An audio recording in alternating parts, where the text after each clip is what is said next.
السلام علیکم. آج ہم لوگ 10th کلاس کی انگلش کے چیپٹر نمبر 1 کے paragraph number 5 and paragraph number 6 کو ٹرانسلیٹ کرنے والے ہیں. شروع کرتے ہیں. The رسول صلی اللہ علیہ وآلہ وسلم was so well known for his justice that even the Jews who were his bitter enemies brought their swords to him and he decided the cases in accordance with the Jewish law. رسول اللہ صلی اللہ علیہ وآلہ وسلم اپنے انصاف کے لیے اس قدر مشہور تھے کہ یہودی بھی جو کہ آپ صلی اللہ علیہ وسلم کے سخت دشمن تھے، آپ صلی اللہ علیہ وآلہ وسلم کے پاس اپنے مقدمات لایا کرتے تھے اور آپ صلی اللہ علیہ وسلم یہودی قانون کے مطابق مقدمات کا فیصلہ فرما دیتے تھے. He very strictly followed the commandment of Allah. If they come to you, either judge between them or decline to interfere. آپ صلی اللہ علیہ وآلہ وسلم نہایت سختی سے اللہ تعالیٰ کے اس حکم پر عمل فرمایا کرتے تھے. اگر وہ آپ کے پاس حاضر ہوں تو ان کے درمیان فیصلہ فرما دیا کریں یا مداخلت کرنے سے انکار فرما دیا کریں. If you decline, they cannot hurt you in the least. اگر آپ انکار فرما دیں گے تو وہ آپ صلی اللہ علیہ وآلہ وسلم کو ذرا بھر بھی نقصان نہیں پہنچا سکیں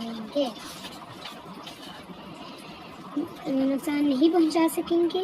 If you judge in equity between them, for Allah loves those who judge in equity.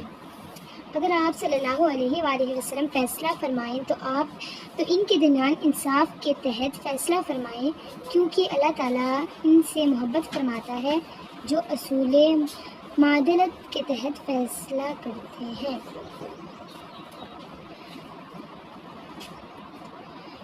Paragraph number 6 شروع کرتے ہیں.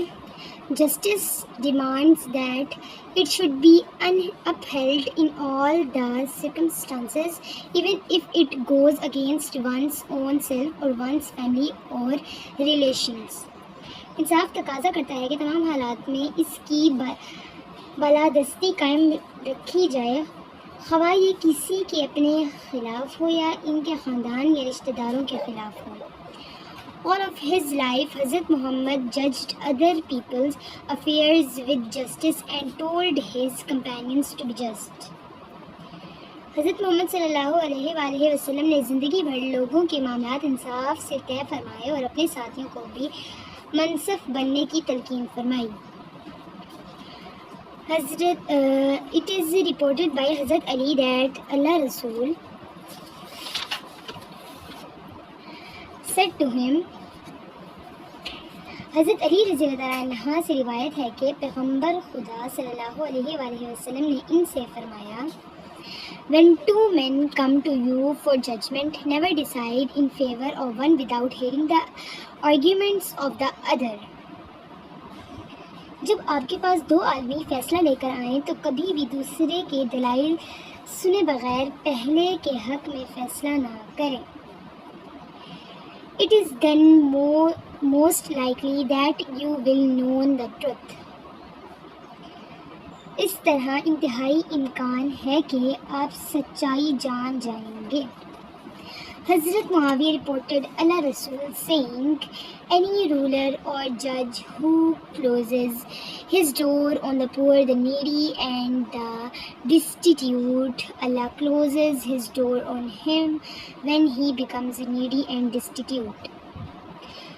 حضرت معاویہ رضی اللہ عنہ روایت کرتے ہیں کہ انہوں نے پیغمبر خدا صلی اللہ علیہ وآلہ وسلم کو یہ فرماتے ہوئے سنا، کوئی بھی حکمران یا منصف جو غریبوں، حاجت مندوں اور مسکینوں کے لیے اپنا دروازہ بند کر دیتا ہے تو جب وہ ضرورت مند اور مسکین ہو جاتا ہے تو اللہ تعالیٰ اس پر اپنا دروازہ بند فرما دیتا ہے. Thank you.